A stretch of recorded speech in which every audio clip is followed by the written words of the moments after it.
12వ అంతర్జాతీయ యోగా దినోత్సవ కార్యక్రమాల్లో భాగంగా ఈరోజు మన కాకినాడ జిల్లా అన్నవరం శ్రీ సత్యనారాయణ స్వామి వారి యొక్క ఆలయ ప్రాంగణంలో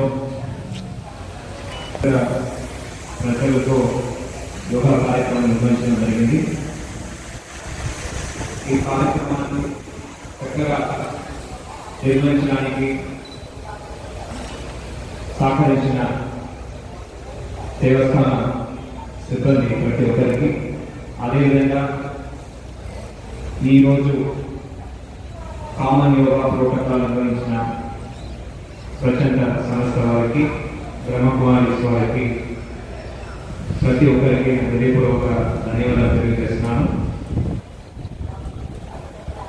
ఇప్పుడే యోగా ఒక బెనిఫిట్స్ గురించి వివరించి చెప్పడం జరిగింది. మన శరీరాన్ని కూడా ఒక ఆలయంగా భావించాలి. దాంట్లో మంచి థాట్స్ మనం పెంచుకుంటే, ఆలోచనలు పెంచుకుంటే మన డే టు డే లైఫ్ కూడా బాగుంటుంది అనేది ప్రతి ఒక్కరు చెప్పేదే. మనము ప్రతిసారి వింటాం, కానీ పాటించిన మాత్రం చాలా తక్కువ.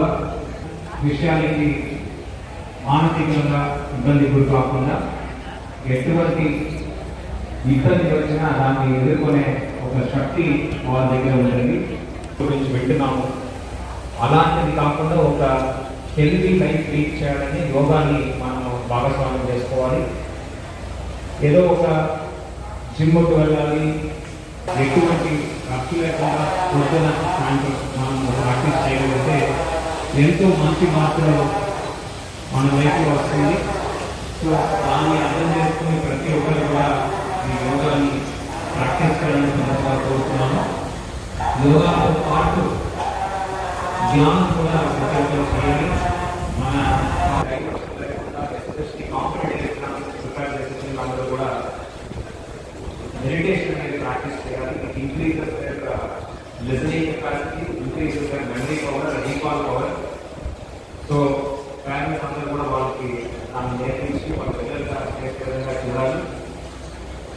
ఈ కార్యక్రమం ఈరోజు ఇక్కడ జరుగుతుందంటే గౌరవ ముఖ్యమంత్రి గారు ఆదేశాల మేరకు ప్రతి జిల్లాలో, ప్రతి నగరంలో కూడా యోగా గురించి అవగాహన తెలుసుకునే ఉద్దేశంతో రాష్ట్ర పర్యాటక శాఖ ఒక సహకారంతో మనం నిర్వహిస్తున్నాము.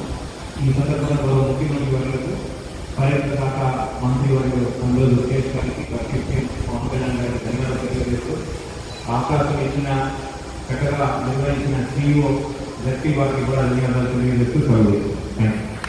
మనసు, ఆత్మ, ఇంద్రియాలు ఇవన్నీ మంచిగా అందరూ పొందాలని చెప్పి ముఖ్య ఉద్దేశమైన yoga for ageing healthy ageing